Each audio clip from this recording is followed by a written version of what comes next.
Students welcome back. एक rapid revision करते हैं एलईडी के बारे में। LED stands for light emitting diode.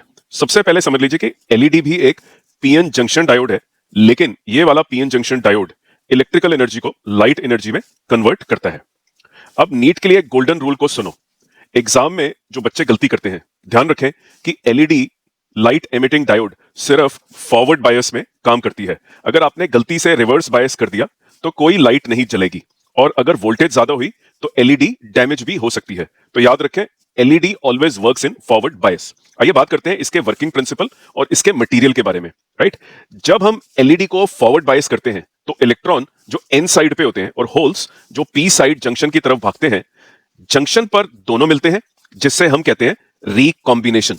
जब एक हाई एनर्जी इलेक्ट्रॉन जो कंडक्शन बैंड से लो एनर्जी होल जो वैलेंस बैंड में गिरता है तो एनर्जी रिलीज होती है। यहां एक बहुत इंपॉर्टेंट रीजनिंग क्वेश्चन बनता है, हम एलईडी बनाने के लिए सिलिकॉन या जर्मेनियम का यूज नहीं करते। क्यों नहीं करते? राइट, इसका आंसर है एनर्जी बैंड के अंदर सिलिकॉन का बैंड गैप कम होता है, तो जब रिकॉम्बिनेशन होता है तो एनर्जी हीट की फॉर्म में निकलती है, जो हमें दिखती नहीं क्योंकि वो इंफ्रारेड होती है। इसलिए हम यूज करते हैं हाई स्पेशल मटेरियल जैसे कि गैलियम आर्सेनाइड या गैलियम फॉस्फोसाइड। इनका बैंड गैप बड़ा होता है, करीब 1.8 इलेक्ट्रॉन वोल्ट से बड़ा, तो जब एनर्जी निकलती है वो विजिबल लाइट की फॉर्म में होती है।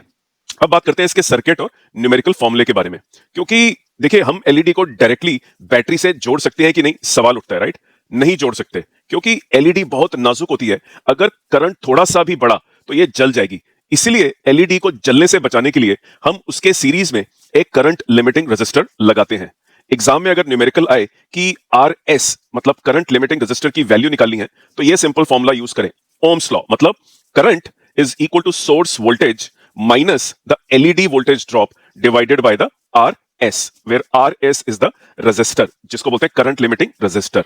अब बात करते हैं इसके कैरेक्टरिस्टिक के बारे में। सबसे पहले ब्राइटनेस। एलईडी की brightness is directly proportional to forward current. जितना आप करंट बढ़ाओगे उतनी ब्राइटनेस मिलेगी। अब बात करते हैं कलर की। एलईडी का कलर डिपेंड करता है कि मटेरियल के एनर्जी गैप कितना है। राइट, जैसे कि हमने डिस्कस करा कि जर्मेनियम और सिलिकॉन का यूज नहीं होता क्योंकि जो लाइट एमिट होती है वो विजिबल नहीं होती। इसलिए हमें ध्यान रखना है, एलईडी बनाने के लिए अलग मटेरियल का मतलब है अलग बैंड गैप और अलग कलर। तो बैंड गैप से एलईडी का कलर निर्धारित होता है। समरी में याद रखिए, LED only works in forward bias. Recombination of electrons and holes की वजह से लाइट निकलती है। सिलिकॉन का यूज बिल्कुल नहीं करना, गैलियम आर्सेनाइड यूज करें तो आपको फायदा होगा, विजिबल लाइट नजर आएगी क्योंकि बैंड गैप बड़ा है। और एलईडी को यूज करते वक्त एक सीरीज रेजिस्टर को जरूर लगा लें।